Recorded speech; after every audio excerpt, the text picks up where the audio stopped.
যেটা আমরা রিলিজ যখনই করি না কেন এটা কখনোই পুরনো হবে না। তিনি যে সিনেমাটা করেছেন সেটার সাথে এটার তুলনা কোনোভাবেই হয় না, কারণ সেটা একটা কাল্ট।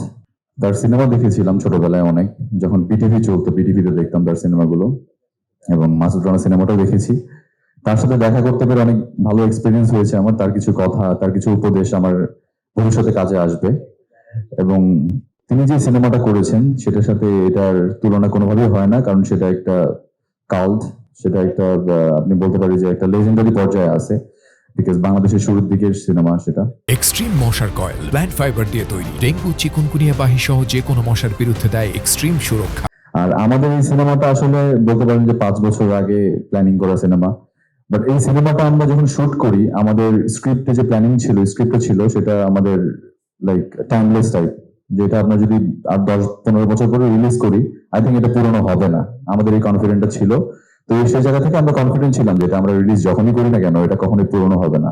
গল্পটা আমরা ওভাবেই তৈরি করেছিলাম, এবং এখানে আপনারা ওই আমাদের জায়গা থেকে আমরা কনফিডেন্ট যে এটা দর্শক অনেক পছন্দ করবে সিনেমাটা।